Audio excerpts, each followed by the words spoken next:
तर ते मला जेव्हा मी माझ्या आईकडे बघते तेव्हा मला तिचं खूप मोठे पण वाटतं की माझे दोन्ही भाऊ गेलेत आणि खूप हातातोंडाशी आल्यानंतर गेलेत.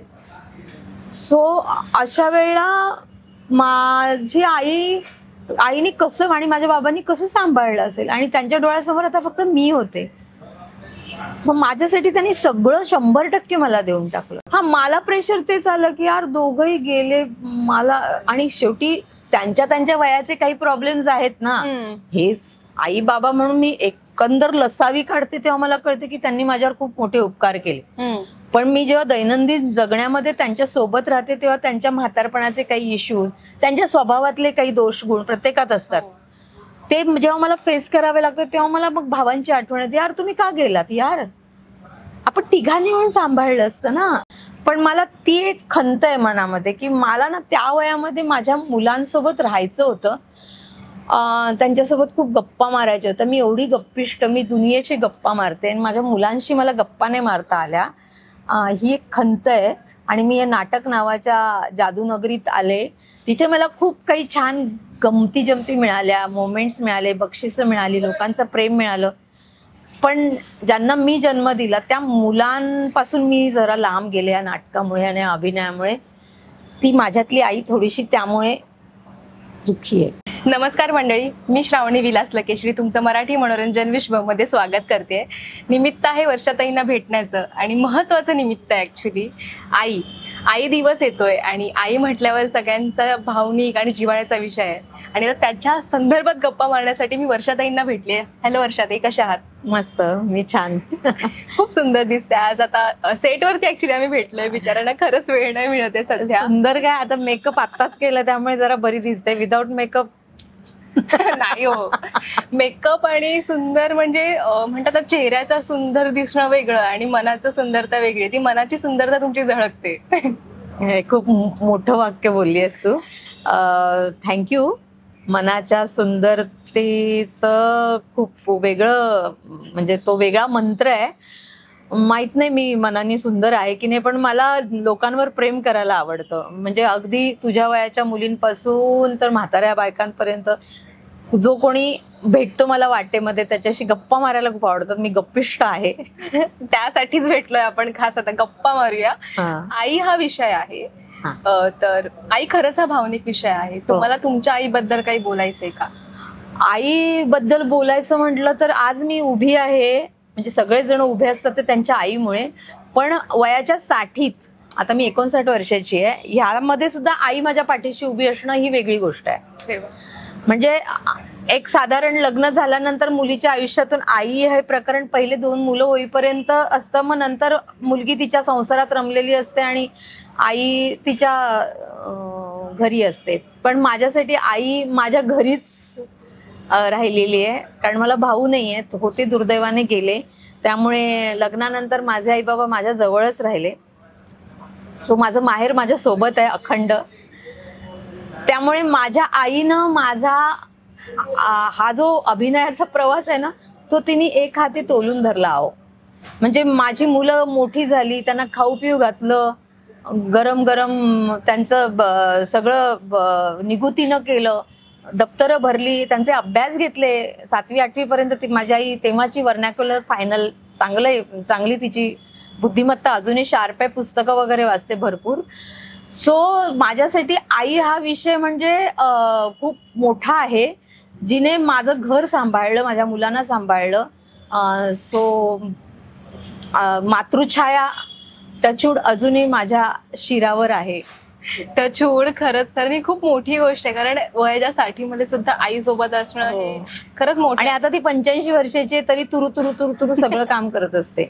त्यावेळेच्या म्हणतात ना स्त्रिया किंवा माझ्या आजी वगैरे, त्यांची एनर्जीच वेगळी होती, वेगळी. त्यांनी दिवसभर काम जरी केलं तरी थकत नव्हत्या. अजूनही माझी आजी जेव्हा गेली तेव्हा ती मला मतेने 96 वर्षाची वगैरे असेल, 96-97. स्टील तिने माझ्या भावाला बघायला जायची, अशी कुठे गेला माझा नातू. त्यांचं ते दैनंदिन ती एनर्जी बुस्टर असायचं. ह्याच्यासाठी करू दे, त्याच्यासाठी करू दे. आपण आता हिशोब म्हणतो बघ, बापरे त्याच्यासाठी मी 2 तास वाया घालवले, बाई मी 1 तास बसली, अगं कधी करते तुझं, असं आपण तासांनी आणि वेळेने मोजतो आपण एखाद्याला काहीतरी मदत करत असू हो. तर ती लोक सेल्फलेस होती आहेत म्हणजे ऍक्च्युली त्यांना बस दुसऱ्यांसाठी करणं हे संस्कार झाले होते आणि त्या संस्कारांना ते बरोबर पाळत आहेत अद्यापही. म्हणजे माझ्या आईनी तरी आमच्यासाठी खूप वेळ दिलाय. सेल्फलेस आहे आई. आई म्हणजे दुसरं नाव आईचं, सेल्फलेस, निस्वार्थ. खरंच आहे. आपण म्हणतो की प्रत्येक जण आपल्याला काही ना काही शिकवत आणि आपली पहिली शिक्षिका म्हणजे आई असते. हो. तुम्हाला तुमच्या आईने काही शिकवलं होतं जी पहिली गोष्ट अजूनही तुमच्या लक्षात आहे? माझ्या आईने असं मला बसून काहीच शिकवलं नाही. मी नेहमी म्हणते की खरंच संस्कार हे असे बसून शिकवायचे नसतातच. मी माझ्या आईला बघत बघत शिकले. माझ्या आईला सतत मी काम करताना बघितलं. हे झालं का ते झालं. आई नियोजनबद्ध होती. आम्ही ना पूर्वी जोगेश्वरीत राहायचो मेघवाडीमध्ये, तर तिथे आम्हाला पाण्याचं फार दुर्भिक्ष होतं. नळ वगैरे नव्हते. आमची चाळ होती, तर पाणी आणायला दूर जावं लागायचं. सो आईचं ठरलेलंच आहे, सकाळी उठलं बाबांचा डबा दिला, बाबा कामाला गेले की आई हंडे घेऊन बाहेर पडायची तिच्या मैत्रिणींसोबत. बापरे. तिची ठरलेली वेळ. मग पाणी भरून जातानाच कपड्यांची बालदी घेऊन जायची, कपडे वगैरे धुवून आणायचे, वाळून आणायची, कारण सगळं धुवून ते वाळून मग ते सगळं डोईवर हांडा बिंडा घेऊन यायची. मग तोपर्यंत स्वयंपाक झालेलाच असायचा. आल्यावर आम्हाला जेवू खाऊ घालायची. मग आम्ही शाळेत जायचो, दुपारची शाळा. नाही मला हे आठवतं, ह्यात कधी बदल नाही झाला. ओके. कधीच बदल नाही झाला. तर आईला मी सतत काम करताना बघितलं. आईला मी ना हे पण बघितलं की दुपारची तिची वेळ, तिची जरा निवांत असलं तर फार झोपा नाही काढल्या तिने. तिला मैत्रिणींची खूप आवड होती. तर चाळीमध्ये ना तिच्या वयाच्या मैत्रिणींना मी सतत बघितले तिच्या भोवती कोंडाळ करून बसलेलं. कारण आई माझी खूप गप्पिष्ट आहे माझ्यासारखीच. आणि आईकडे ना स्टोरी टेलिंगची एक वेगळी लकब आहे. तर तिला काय कुठून गप्पा गोष्टी यायच्या माहिती नाही, ते तिच्या आईकडून आल्या असतील. तिची आई लवकर गेली. ती 9 महिन्याची असतानाच आई गेली. तर आईच्या गावातल्या ज्या काय तिच्या काकवा बघा असतील त्यांनी तिला शिकवलं असेल मे बी. सो आईला ना एखादी गोष्ट रंगवून सांगाल तर ते सगळं माझ्यामध्ये उतरलंय. तर तू म्हणतेस ना, त्या आईकडून काय शिकले, तर आईकडून मी नियोजन शिकले, आईकडून मी अभिनय शिकले, आईकडून मी स्टोरी टेलिंग शिकले, आईकडून मी थोडीशी कॉमेडी शिकले. कारण आई कधी काय सुचेल तिला सांगता येत नाही. भडकली की भडकते. आता इमोशनल लोक असे असतात, हा अचानक भडकतात सुद्धा आणि अचानक हसवतात सुद्धा. ते अनप्रेडिक्टेबल असतात. तसे ती अनप्रेडिक्टेबल आहे. मी पण अनप्रेडिक्टेबल आहे. सो हे सगळं मी आईकडून शिकले. छान आहे ऐकायला. म्हणजे आईकडून काय शिकतो. आणि बऱ्याच गोष्टी अशा असतात ना, नाही मी हे शिकले ते शिकले, हे थोडं वेगळं होतं. मी गप्पा मारायला शिकले, नियोजन करायला शिकले. हे खरंच छान. स्वयंपाक वगैरे आईने असं बसून कधीच नाही शिकवलं आणि मी पण नाही शिकले. माझ्या आईने खूप सगळ्यांसाठी ते सेल्फलेस हा शब्द आहे ना, ह्याचा डबा भरून दे, त्याचा डबा भरून, चल जेवून घे, हे घे, बसून हे बघ फोडणी अशी टाकतात. बघता म्हणजे तिने तेही नाही तोही नाही विचार केला, बापरे माझ्या मुलीला अजून येत नाही वगैरे.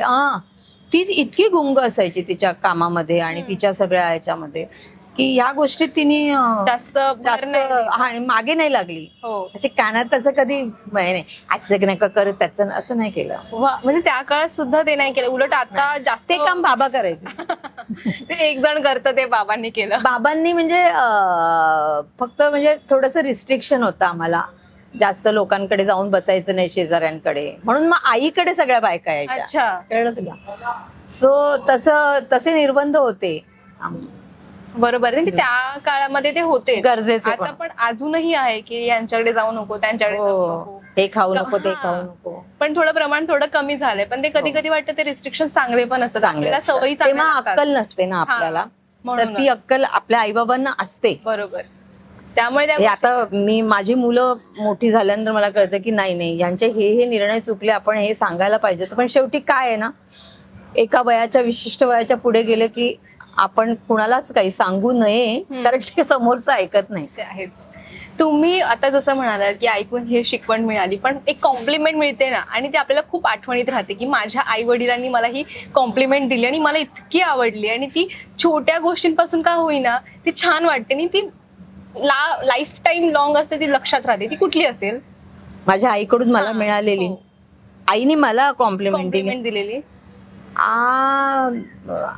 आई मला म्हणते, तू आहे ना कशी झालीस ग भारती, माझं नाव घरचं भारती आहे, तिचे बाबा, आईचे बाबा हे वैद्य होते, असे औषधं वगैरे द्यायचे.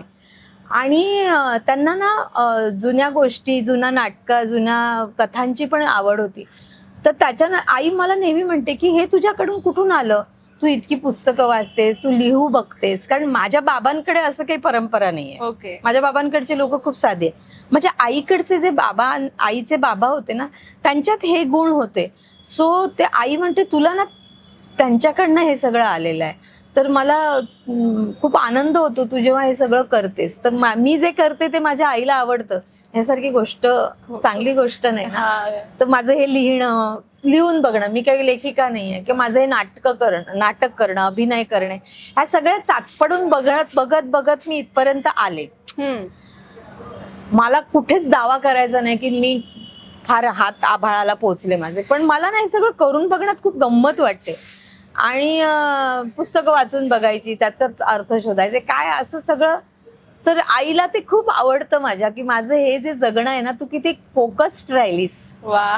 तर मला तिचं हे कौतुक, आणि तिच्या डोळ्यात दिसतं मला. ती अशी फार कमी सांगते मला, तसं त्या काळच्या लोकांना ती पद्धत नव्हती की ही माझी बाळ आहे असं. पण एकदा ती बोललेली मला की तू ना अनाजी म्हणायची तिच्या बाबांना, तू ना अनाजी सारखी आहेस. त्यांना पण अशी आवड होती. वा, किती छान कॉम्प्लिमेंट आहे. गुजबम्स येतात की असं काहीतरी आई वडिलांनी दिलेली कॉम्प्लिमेंट वेगळी असते. रिलेट करतात ना त्यांच्या आई वडिलांना. तिच्या बाबांशी तिने रिलेट केलं मला. ते खूप छान आहे. ते आपण म्हणतो की आई झाल्यावर आपल्याला कळतं की आई पण काय असतं, किंवा आईने काय सोसलंय, किंवा ती आपल्याला टोकायची का, हे जेव्हा आपल्या आई झाल्यावरच कळतं. हे तुम्हाला केव्हा रिअलाइज झालं, किंवा कुठला एक प्रसंग असेल की अरे आता मुलांनी चूक केली आणि आता अरे हे होतं ते बरोबर होतं? नाही, आई पण जेव्हा येतं ना पदरात, तेव्हापासूनच आपलं ते काळज्या सुरू होतात. तर त्या काळज्या जेव्हा सुरू झाल्या ना, तेव्हा मग मी माझ्या आईला जास्त समजून घेऊ लागले. अच्छा. आणि माझं लग्न लवकर झालं. माझं लग्न वयाच्या 20शीतच झालं. आणि साधारण 25-30 पर्यंत पासून मग आई बाबा माझ्यासोबत राहायला यायला आले. तर ते मधले जे 20 वर्ष होते, सॉरी मधले जे 10 वर्ष होते, तेव्हा काळात मला मुलं झाली वगैरे. त्या दरम्यान मला नेहमी आईची आठवण यायची, यार आईने कसं केलं असेल हे सगळं. कारण आई म्हणजे काळजी. हो. आई झाल्यानंतर मग मूल बरोबर गेलं असेल शाळेत, रिक्षावाल्याने बरोबर त्याला ओळखलं असेल, रिक्षात घालून आणेल ना तो, इथपासून मला तर माझ्या डोक्यात तर भुंगा आहे मुलांच्या काळजीचा अजूनही. आता माझा मोठा मुलगा 35शीत, छोटी मुलगी 32शीत, तरी पण मला काळजी आहेच त्यांची. ती काळजी सुटत नाही, आईची काळजी नाही सुटत. तर ते मला जेव्हा मी माझ्या आईकडे बघते तेव्हा मला तिचं खूप मोठे पण वाटतं की माझे दोन्ही भाऊ गेलेत, आणि खूप हातातोंडाशी आल्यानंतर गेलेत. सो अशा वेळेला माझी आईने कसं आणि माझ्या बाबांनी कसं सांभाळलं असेल, आणि त्यांच्या डोळ्यासमोर आता फक्त मी होते. मग माझ्यासाठी त्यांनी सगळं 100% मला देऊन टाकलं. त्यांचं सगळं, त्यांची एनर्जी मला दिली, माझ्यासाठी दोघांशी उभी राहिली. सो हे आई पण असतं ना. खरंच हे खूप इमोशनल गोष्ट आहे, किंवा एक भावनिकच गोष्ट आहे की आपल्या मुलांना लांब ठेवणं सुद्धा कठीण असतं. आणि वयाच्या अशा काळामध्ये असं ते जाणं खूपच दुःखदायक. आणि मग तुम्हाला पण मुलींना किंवा दुसऱ्या मुलीला प्रेशर येतो की आता आपण कसं सांभाळायचं. मला प्रेशर तेच आलं की यार दोघंही गेले मला, आणि शेवटी त्यांच्या वयाचे काही प्रॉब्लेम्स आहेत ना. हेच आई बाबा म्हणून मी एकंदर लसावी काढते तेव्हा मला कळते की त्यांनी माझ्यावर खूप मोठे उपकार केले. पण मी जेव्हा दैनंदिन जगण्यामध्ये त्यांच्या सोबत राहते तेव्हा त्यांच्या म्हातारपणाचे काही इश्यूज, त्यांच्या स्वभावातले काही दोष गुण प्रत्येकात असतात. ते जेव्हा मला फेस करावे लागतात तेव्हा मला मग भावांची आठवण येते, यार तुम्ही का गेलात, यार आपण तिघांनी म्हणून सांभाळलं असतं ना, असं येतं. तर मग आता माझ्या एकटीवरच आहे हे सगळं. अच्छा. असं येतं मनामध्ये, पण ते थोड्याच वेळापुरतं, ते मोमेंट असतो, ती मोमेंट असते. पण एकूणच आपण जर माझ्या आईनी माझ्या बाबांनी माझ्यासाठी जे केलं ह्याचा जर लेखाजोखा काढला तर ते नसते तर मी अभिनेत्री, मी एवढे MA वगैरे किंवा नोकरी BMC ची मला नसती जमली.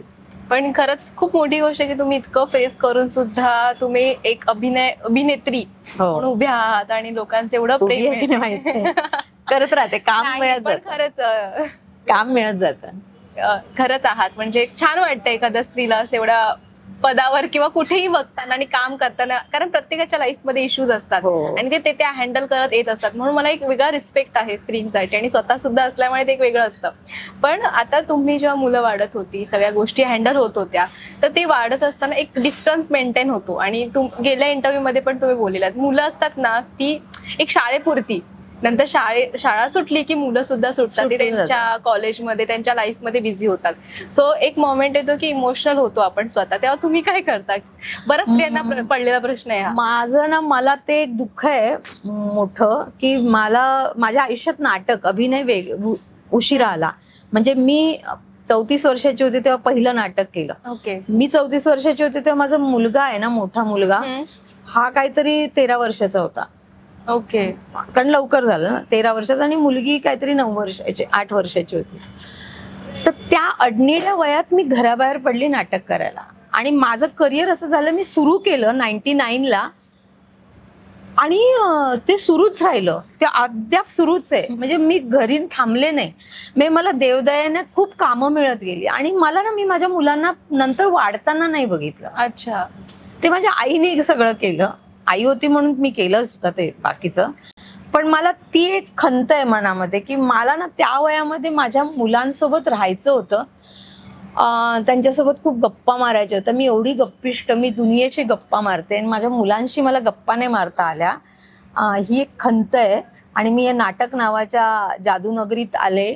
तिथे मला खूप काही छान गमती जमती मिळाल्या, मोमेंट्स मिळाले, बक्षिसं मिळाली, लोकांचं प्रेम मिळालं. पण ज्यांना मी जन्म दिला त्या मुलांपासून मी जरा लांब गेले या नाटकामुळे आणि अभिनयामुळे. ती माझ्यातली आई थोडीशी त्यामुळे दुःखी आहे. Hello everybody.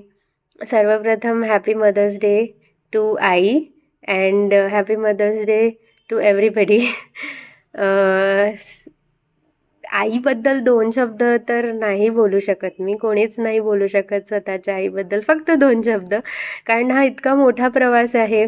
पण आई हा शब्द माझ्या डोक्यात आला आणि मला जर वर्षा दांदळे आठवली आणि माझी आई आठवली, तर मला माझ्या मेमरीजमध्ये इतकंच आठवतं आहे की मी तिला नेहमी मिरर करायचा प्रयत्न केला. मी तिचं अनुकरण करण्याचा प्रयत्न करायची की ती जशी वावरती आहे, ती तिचं काम करते आहे, ती जेवढी डायनॅमिक ॲज अ पर्सनॅलिटी आहे तेवढी मी बनू शकेल का कधी, किंवा मी आज कशी आहे, मी तिच्यासारखी आहे का, हे मी कायम माझं कंपॅरिझन असायचं, म्हणजे लहानपणी अर्थात.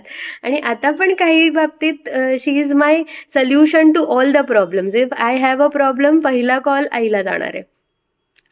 आणि काहीही होऊ दे जगामध्ये, मला प्रॉब्लेम आला तर ही व्यक्ती नक्की आहे जी माझा प्रॉब्लेम नक्की सॉल्व्ह करणार आहे.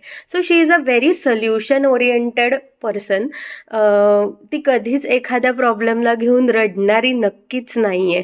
आणि लहानपणापासून मी सगळं काही बघितलं आहे आईबद्दलचं. तिचा त्याग बघितला आहे, तिचा सॅक्रिफाईस बघितला आहे, तिची स्ट्रगल बघितली आहे आणि त्या स्ट्रगलमधून, त्या हार्डवर्कमधून मिळणारं सक्सेससुद्धा मी बघितलं आहे.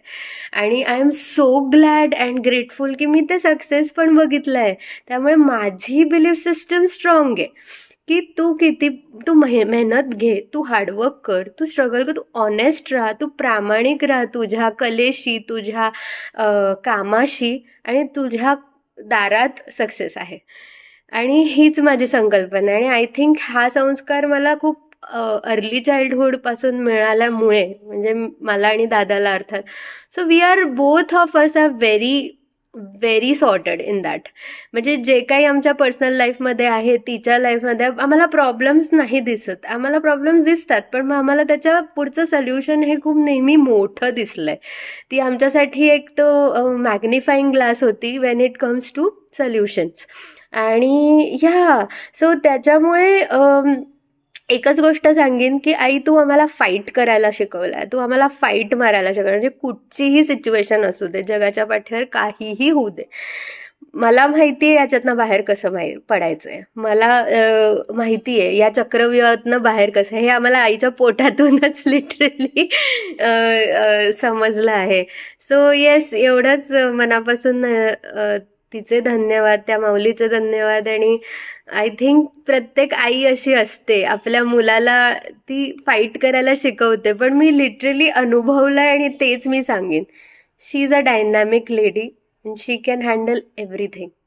For me, she can handle every possible thing. So yes, thank you so much. मला आज आईबद्दल हे बोलण्याची संधी मिळाली आणि thank you so much for listening to me आई. Thank you, love you, bye. नमस्कार, मी आदित्य दांदळे, वर्षा दांदळे यांचा मुलगा. आज मदर्स डेच्या निमित्ताने आईला एक मेसेज द्यायचा आहे. आई, तू खूप केअरिंग, सिन्सिअर, हार्डवर्किंग आहेस. वर्षानुवर्ष तुझी मेहनत आम्ही बघितली आहे आणि आम्ही अजूनही त्याच्यावर इन्स्पिरेशन घेतो. फक्त आता जरा कामं कमी कर. I know you enjoy your work, but we feel that you deserve a little more easy, stressless and worryless work.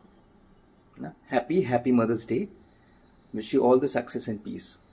Bye. काय आता ना एक वेळ असते की ती वेळ निघून गेली. कदाचित आता तुम्ही छान गप्पा माराल, एक गॅप होतोच आई आणि मुलांमध्ये, तो गॅप आता कदाचित भरून निघेल असं मला वाटतं. हा, आता छान आहे. आता गप्पा, आता माझी मुलंच माझे आई बाबा झाले. हा, आता माझा मुलगा तर माझा जवळजवळ माझा बाबा आहे. तो मला सांगतो, आई एक बस, आई एवढं नाही एंटरटेन करायचं, बस झालं वगैरे वगैरे, तो मला शिकवतो. हा, आणि मुलगी पण खूप मॅच्युअर्ड झालेत पोरं माझी. खूपच, म्हणजे मला खूप देवाचे आभार मानावेसे वाटतात की इतकी गुणी मुलं कशी काय बाबा.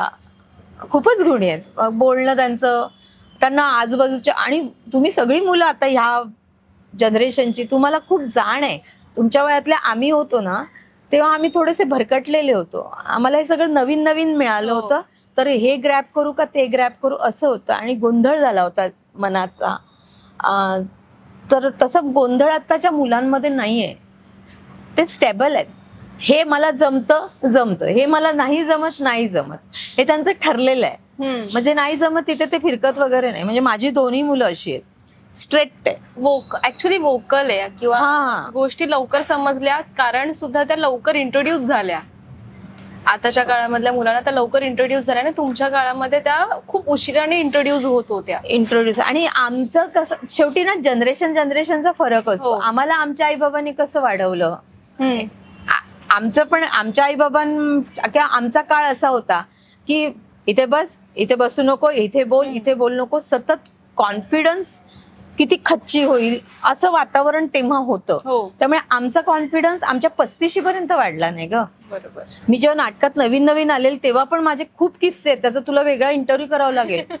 इतका बावळटपणा होता अंगामध्ये, कुणाशी बोलायचं कुणाशी नाही. मला सगळं जगच आपलं वाटायचं. त्यामुळे मी सगळ्यांची कैसे हो, हा बडा अच्छा आहे ओ, असं म्हणजे पीपल प्लीजर. अच्छा. खूप लोकांनी मला चांगलं म्हणावं ह्याच्यात ना मी इतकी डुंबले होते. आणि मग त्यामध्ये मग किती वेळा अपमान झाले, किती वेळा मस्करी झाली. तर ते सगळ्या गोष्टी आजची माझी मुलं नाही आहेत तशी. माझ्या मुलांना लगेच कळतं. बरोबर, ती कोणाशी बोला, किंवा आता होतही असेल तसं, त्यांच्या आयुष्यात झालं असेल, पण माझ्या एवढं जेवढं मला जे फेस करावं लागलं ते त्यांना नसेल फेस करावं लागलं, कारण मला त्यांच्या कॉन्फिडन्स वरून जाणवतं. ओके. म्हणजे आताची ही तुमची जनरेशन, तुम्ही जरासं क्लॅरिटीने बघता. माझ्या तसं क्लॅरिटी आमच्या पिढीकडे किंवा माझ्याकडे नव्हती. अच्छा. सो माझ्यातली आई, मला असं वाटतं की यार मी आत्ता त्यांची मैत्रीण जास्त झाली, मी तेव्हापासून त्यांची मैत्रीण व्हायला पाहिजे होती. ते जेव्हा ॲडोलेसंट पिरियडमध्ये नुकतेच आले होते. आदित्य 13 वर्षाचा होता, तनू 8-9 वर्षाची होती. तेव्हापासूनच मी त्यांच्या अवतीभोवती राहिली असती, त्यांचं वाढणं बघितलं असतं, त्यांच्या गप्पांमधले बदल मला जाणवले असते, त्यांचे मित्रमैत्रिणी मला कळले असते, त्यांच्या मनामध्ये अजून काय काय प्लॅन्स आहेत ते मला कारण मी नव्हतेच घरी. हो, तू कामामध्ये मी सकाळी शाळेत जायचे आणि तिथून दुपारी मी रिहर्सलला जायचे, रात्री मी यायचे, परत सकाळी मी शाळेत जायचे, दुपारी रिहर्सल नसेल तर शूटिंग नसेल तर व्यावसायिक नाटकाचा शो. मी कंटिन्यू घराबाहेर राहिले. सो तो एक दुःखाचा भाग आहे माझ्यासाठी आई म्हणून. ते एक गिल्ट आहे ना आईला असतंच. म्हणजे बोलतात ना की मी खूप जणांकडून ऐकलंय हे, किंवा माझ्या काकी असू दे, माझी आई हाऊसवाईफ असल्यामुळे तिला ते गिल्ट नाही की माझ्या मुलांसोबत नव्हती, पण माझी काकी नर्स असल्यामुळे किंवा दुसरी काकी का बिझनेस सांभाळत असल्यामुळे त्यांना गिल्ट आहे की आपल्या मुलांपासून लांब राहायचंय. पण दुसरं एक आहे की नाही, त्यांना काहीतरी करून दाखवायचंय की मी त्यांची आई आहे आणि मी हे केलंय आणि माझ्याकडे एवढी केपेबिलिटी आहे, तुम्हाला मी आई म्हणून किती प्राऊड फील वाटेल हे त्यांना सुद्धा प्रूव्ह करून दाखवायचं. आणि ते करत होते आणि ते करत आहे असं मला वाटतं. आणि कदाचित मला नाही, हा खूप वेगळा आदर्शवाद झाला. माझ्यासाठी असा आदर्शवाद नव्हता. माझ्या ना अंगामध्ये एक अभिनेत्री लहानपणापासून होती, पण मला माहित नव्हतं, कारण बाबा स्ट्रिक्ट असल्यामुळे हे माझ्यापासून लांब कोसो लांब होतं की मी कधीतरी नाटकासाठी उभी राहील. कारण आमच्या घरात गाणं म्हणणं सुद्धा वर्ज्य होतं, तर नाटकात अभिनय काय करणार. हे लग्न झाल्यावर माझ्या नवऱ्याने मला सांगितलं चल जिले अपनी जिंदगी, म्हणून मी नाटकात जे आली ते आलीच. सो त्या आणि मला ते तिथे आल्यानंतर मी जे पहिलं नाटक केलं त्यात मला जाणवलं अरे हे खूप भारी आहे, हे सोडता कामा नये. मला आतून आपल्याला आपल्या आतमध्ये काहीतरी असतं ना, एक वाईब असते. मी पहिल्या नाटकात काम केल्यावर मला कळलं की अरे हे खूप छान आहे, हे नको सोडूया आपण. आणि मी गुंगत गेले त्याच्यामध्ये. मी असा खूप तू म्हणतेस तसा आदर्शवादी विचार नाही केला की माझ्या मुलांसमोर मी आदर्श वगैरे. मला ते मिळत गेलं आणि अरे हे पण मिळालं, अरे हे पण मिळालं. मी झोळी अशी भरत गेले, कामं मिळत गेली, कौतुकं मिळत गेली, बक्षिसं मिळत गेली, टीव्हीवर येऊ लागले. मग 4 लोकांमधून मला फोन येऊ लागले, मला गावावरून कौतुक मिळू लागलं. मी त्या झंझावातात, त्या कौतुकाच्या झंझावातात मी इतकी बुडून गेले की माझ्या मुलांकडे मी तसं नाही लक्ष दिलं. पण माझ्या मुलांकडे मग माझा नवरा आणि माझी आई, बाबा 13 वर्ष झाले गेले, तर ह्या तिघांनी मिळून असं जास्त करून आईने लक्ष दिलं, नवऱ्याने लक्ष दिलं, नाहीतर हे नसतं झालं. कदाचित तो सपोर्ट मिळाला छान. मग कदाचित मी नाटक केलं पण नसतं जर मला, कारण तेवढी मी मुलांच्या बाबतीत ती हळवी, तसा हळवेपणा होता माझ्यात की जर मुलांसोबत कोणी नसतं तर मग मी ते असं एक सपोर्ट असतं. आई होती माझी खमकी. आज आता 85 वर्षी पण काम करते, तर मुलं जेव्हा लहान होते तेव्हा किती तगडी असेल बघ आई माझी. ते आहेच. छान वाटतंय पण ऐकून, कारण तुम्हाला एक सपोर्ट मिळाला आणि तुम्ही बाहेर पडले. मे बी भगवंताच्या मनात असं असेल की हिच्या हातून हे नाटक बिटक घडावं म्हणून त्यांनी माझी आई माझ्या जवळ ठेवली, असं असेल. छान आहे. पण हे तुम्हाला जर आता असं वाटलं की काहीतरी मुलांशी शेअर करायचंय किंवा काही सांगायचंय, तर तुम्ही काय सांगाल त्यांना? शेअर तर रोजच करतो आम्ही एकमेकांसोबत. असं काही नाही, फक्त काळजी वाटते त्यांची, बस. ते काळजीच आईची टिपिकल काळजी, बाकी काय नाही. बाकी मी गमती जमती सांगत असते सेटवरच्या, किंवा नवीन काही सिरियल मिळाली तर मग ती आदित्यला सांगत असते. मग तो हो आई असं वगैरे नाही बोल, बर सगळं व्यवस्थित नीट बोलून झालं तुझं, गुड, असं म्हणून त्याच्या रूम मध्ये निघून जातो. आणि ती जी आहे मुलगी, ती नाशिकला तिचं क्लिनिक आहे, ती नाही ती जराशी जास्त फ्री आहे. ती तिचं पण सांगत असते, आज इतके पेशंट आले. ती फिजिओथेरपिस्ट आहे. फिजिओथेरपिस्ट म्हणजे त्यांना पूर्ण बॉडी चेकअप आणि सगळं ते पेशंट सोबत पूर्ण त्यांची केस हिस्ट्री घ्यावी लागते ना. पूर्ण बोलल्याशिवाय तिला कळत नाही. आणि मसल पेन हे तुमच्या इमोशन्सवर पण असतात. तुम्ही इमोशनली वीक असाल तर मसल पेन जास्त असतं. त्यामुळे तिला ती सगळी केस हिस्ट्री घ्यावी लागते. मग त्याच्यात तिला ज्या गमती जमती दिसत त्या मला सांगत असते. त्यांचे वेगळे पेशंट, ते वेगळे. माझे इकडे मग इंडस्ट्रीतले किस्से मी तिला सांगते, ती मला सांगते. असं आम्ही असं खूप हाय लेवलचं नाही, तेवढं हाय लेवलचं मला येत नाही बाबा बोलता. तिला येतं. ती जरा असं ते काय स्पिरिच्युअल काहीतरी करत असते बाबा, काहीतरी कुठलं तरी ट्रेनिंग घेते. त्यामुळे तिचं असं आई हे लेसन आहे तुला, हे तुला देवाने दिलेलं लेसन आहे, अच्छा. तुला जो वाईट अनुभव, असं काहीतरी बोलत असते माझ्याशी. हो. तिचा अभ्यास आहे त्याच्यामध्ये. पण आता ते छान वाढत, तो अभ्यास ऍक्च्युली वाढत चाललाय. वाढत बऱ्याच चाललाय. जणांना ते नॉलेज येत चाललंय किंवा ते हो. एकमेकांशी शेअर करतात, तो बॉन्ड हो, क्रिएट हो, हो. करतात. हो. जसं तुम्ही बोलात की गप्पा आणि किस्से खूप होतात आमचे, तर तुमच्या लक्षात राहणारा किस्सा कुठला आहे? आता तुम्ही 3 पिढ्या एकत्र आहात, तर 3 पिढ्यांसोबत एकत्र झालेला किस्सा कुठला? असं गमतीशीर किस्सा. गमतीश काय असेल? किंवा एकत्र फिरायला गेला आहात तुम्ही आणि काहीतरी घडलं नाही, असं. माझ्या आईचीच गमती जमती. म्हणजे पोरं असली दोघही जण आणि आई असली तर मुलं सतत तिची मस्करी करत असतात आजीची. आणि आजीचं ते लहानपणी म्हणजे आजीला सगळंच ती आईला चहा पिताना पण ना बशी अशी करते ती. अच्छा. आपण असं घेतो ना, ती असा चहा पिते. मग त्याच्यावर माझा मुलगा काहीतरी बोलतोय, बघ लोक चहा पितात, ही बशी खाते. हो. असं किंवा टीव्ही बघताना आईची अशी एक सवय आहे, ती अशी टीव्हीच्या स्क्रीनवर बसून त्या ना पात्रांशी ना ती स्वतःच बोलत असते. म्हणजे नाही आता तुला असंच पाहिजे ना, घे आता, सांगत होती तरी. मग माझा मुलगा म्हणतो, हे बघ हिचं चाललंय बघ, वेगळी सिरियल चालली आहे हिची. ती लिटरली बोलते. म्हणजे समजा टीव्हीवर समजा एखाद्या वॅम्पिश वुमनला Okay. त्रास दिला कोणी, असंच पाहिजे तुला, असंच पाहिजे. खूप त्रास देत होतीस ना तिला. अगं बाई, एवढं अशी वगैरे करते. तर ते आमच्या घरात फुल टाइमपास असतो. वा. आणि मग जेव्हा त्यांनी तुमची पहिली सिरियल किंवा नाटक पाहिलं तेव्हा त्यांची काय रिॲक्शन होती? माझी सिरियल बघते ती आता मामामध्ये वगैरे आहे, तर ते तिला विचारते, आई कसं वाटतंय? पहिलेपेक्षा जरा बरं करायला लागलीस.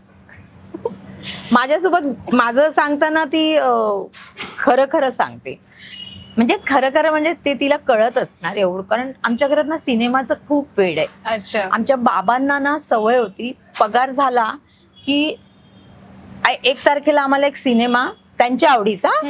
आम्ही माझे 2 भाऊ आणि मी, आम्ही लहान होतो, पण आम्हाला बाबांनी त्यांच्या आवडीचे सिनेमे, म्हणजे हे बालमनावर परिणाम वगैरे असलं काही लफडी नव्हती बाबांच्या. कसम खून की, अरे बापरे. हा, नंतर काय तेरा खून पी जाऊंगा किंवा सबसे बडा रुपया, असे सिनेमे होते तेव्हा. तर ते बाबा आम्हाला तसे सिनेमे बघायला न्यायचे. आणि येताना काहीतरी इडली सांबार, एवढं काही परिस्थिती भारी नव्हती की आम्हाला मोठ्या हॉटेलमध्ये नेणार. असं वडा सांबार, इडली सांबार खाऊन घरी यायचो आम्ही. सो ती ना तो फिल्मी पण अंगामध्ये भरलेलाच होता ना आमच्या सगळ्यांच्या. तर आईनी खूप सिनेमे बघितलेत. अच्छा. हा, आईला सिनेमांची भयंकर आवड आहे. माझी आई खूप मोठी रसिक आहे. ती पुस्तकही तेवढीच वाचते, ती सिरियल्सही तेवढ्याच बघते, ती सिनेमाही तेवढेच बघते. रोज रात्री झोपताना तिला एक सिनेमा लावून द्यावा लागतो मला, आणि मग मी झोपायला जाते. बापरे. ती मग मी 1-1:30 वाजेपर्यंत तो सिनेमा बघते, मग टीव्ही बंद करून ती झोपते. अच्छा. रोज एक सिनेमा. एवढा रती, वर्ष 85 चालू आहे तिचं. रसिक म्हणजे प्रेक्षक म्हणून त्या खूप जास्त एन्जॉय करतात. एन्जॉय म्हणजे तिच्या इतकं एन्जॉय कोणी नाही करत. आणि हेमा बच्चन असं बोलते ती. पावर हेमा कशी दिसते? अरे आई हेमा मालिनी, हो ना, तीच ना हेमा. आणि काय जितेंद्रला कधीच जितेंद्र म्हणाले नाही. जितू, वा. धरम, हेमा. आणि कोणाला, अमिताभला तर कधी कधी अमिताभ म्हणते, नाही तर बच्चन म्हणते. पूर्ण नाव कुणाचंच घेत नाही, जसं काही तिच्या त्या मैत्रिणीच आहे, मैत्रिणी आहेत. आदित्य म्हणतो पण तिला, आई तुझ्या सोबत राहत होते का ती लोक? आधी होतं असं, ते छान एन्जॉय करायचे किंवा ते रिस्पेक्ट द्यायचे, पण ते दाखवत तसे दाखवायचे की मी रिस्पेक्ट देते. पण तिला ती सोशल मीडियावर वगैरे नाही. तिला म्हंटल पण, आई तुला सुरू करून देऊ का? नाही म्हणते. नाही, त्यांना तेवढी आवडच नाही. आपण ना गेल्या वेळी गप्पा मारल्या होत्या की लहान मुलांवरती होणारे परिणाम किंवा त्या गोष्टी खूप इम्पॉर्टंट होत होत्या. पण एक आपण घेतलेला मुद्दा बघितला ना, कधी कधी आईचं प्रेम इतकं होऊन जातं ना की मुलांनाच ते खूप असं टॉक्सिक वाटायला लागतं, खूप जास्त टॉक्सिक होतं. आणि मग त्या टॉक्सिक मधून अँगर किंवा रिॲक्शन खूप वेगळ्या होतात. मग त्या खूप चुकीच्या पण बोलू शकत आणि खूप बरोबर पण बोलू शकत. त्या बाबतीत काय बोलाल ताई? हा शेवटी आई असली तरी तिने जर तुमच्या स्वातंत्र्याच्या मध्ये मध्ये लुडबुड केली तर तुम्हाला राग येणारच ना. मग ती आई असली का कोणी बाबा असले का, तुमचं स्वातंत्र्य आपल्याला सगळ्यात जास्त प्रिय काय असतं, आपलं स्वातंत्र्य. आणि ते जर कोणीतरी ग्रॅब करू पाहतंय, ते जर कोणीतरी मध्ये त्याच्यामध्ये डिस्टर्ब आणू पाहतंय तर आपल्याला राग हा येणारच. तसा राग आईचाही येऊ शकतो. आणि आईचं प्रेम आहे ना, कधी कधी काय होतं, हे खाल्लंस का, ते केलंस का, डब्बा घेतलास का, तरी तुला सांगत होते ह्याच्याशी बोलू नको, तरी तुला सांगत होते त्याच्याशी बोलू नको. हे जे आहे ना, एका विशिष्ट वयानंतर मुलं नाही ऐकत, मुलांना राग येतो. आणि साधारणतः 12 वर्षाच्या नंतर आहे ना, मुलांना हे सतत सल्ले खूप त्रासदायक वाटतात. आणि मग त्यांनी मोठं कधी व्हायचं, त्यांनी कधी स्वतःचे निर्णय घ्यायचे. त्यांच्या प्रत्येक निर्णयावर जर तुम्ही सपोर्ट नाही सपोर्ट म्हणजे त्यांच्या प्रत्येक निर्णयात जर तुम्ही लुडबुड केलीत तर मग त्यांचा कॉन्फिडन्स कधी वाढणार. पडू देत ना त्यांना चुकू देत. त्यांचे निर्णय चुकले म्हणून त्यांना मिळणारी शिक्षा मिळू देत. असं मलाही असे अनुभव आले. तर आता असं नको करूया. बरोबर, हे योग्य पालकत्व आहे. आपण मुलांना अगदी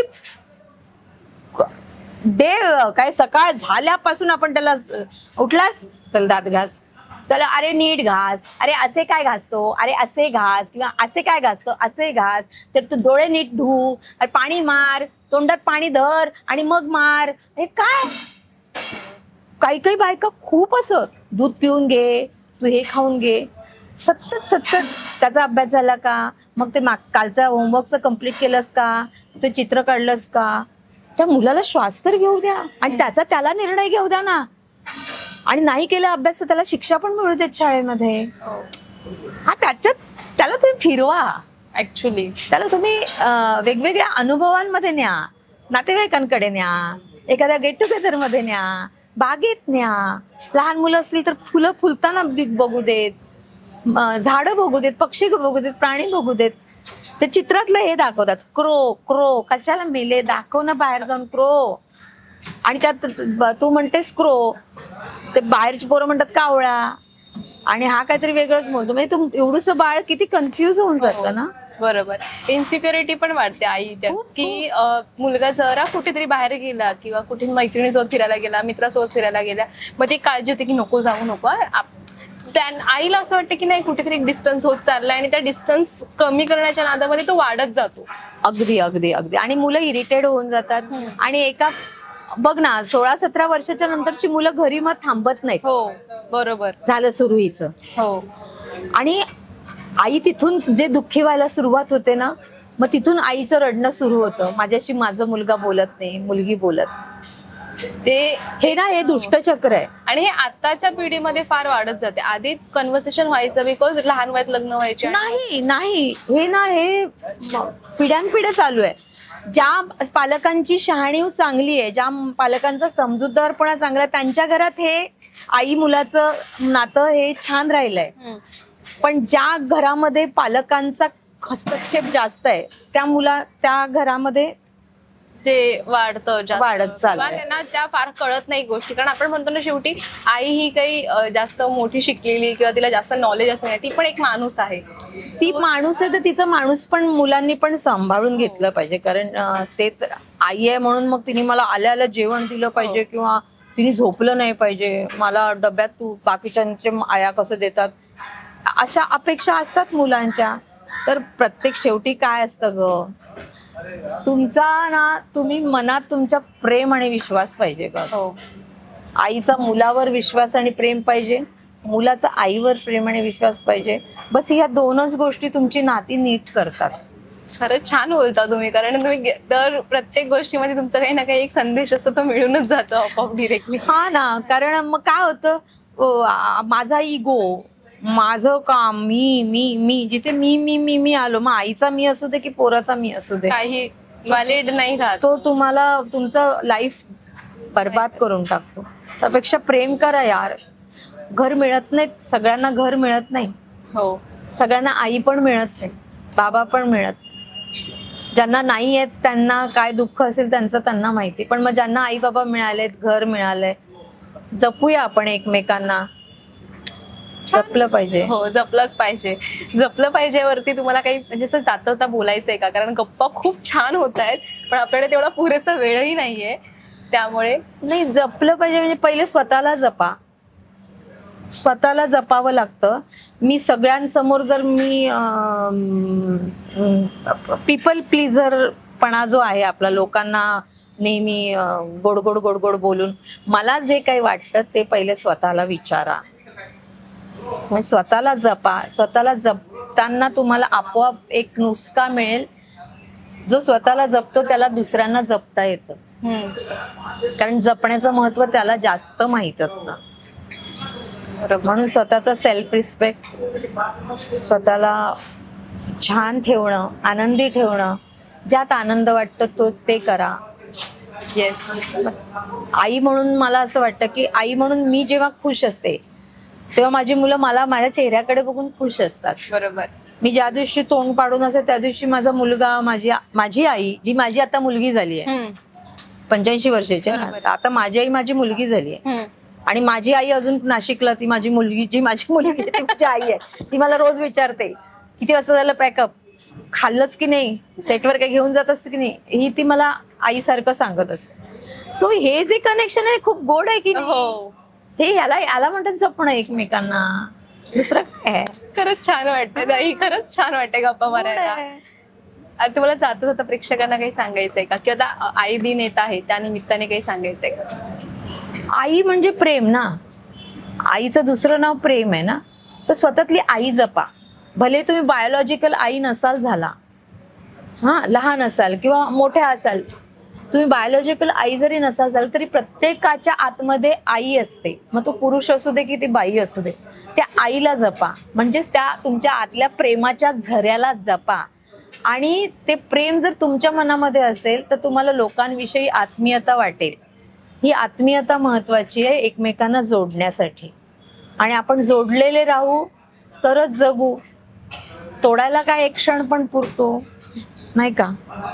ताई तुम्ही बोलता की मला बोलता येत नाही फार असं स्पिरिच्युअलिटी किंवा असं मला संदेश देता येत नाही, पण तुमच्या अख्खा इंटरव्ह्यू बघितला ना, मी खरंच छान बोलता किंवा तुम्ही खरंच सगळं छान एक्सप्लेन करून सांगता. आणि थँक्यू सो मच छान गप्पा मारल्याबद्दल. खरंच थँक्यू. तुम्हाला मदर्स डेच्या खूप खूप शुभेच्छा. तुमच्यातली पण आई पण तुम्ही अशीच जपा, अशी प्रेक्षकांना अशा छान कामांमधून भेटत राहा. Thank you so much.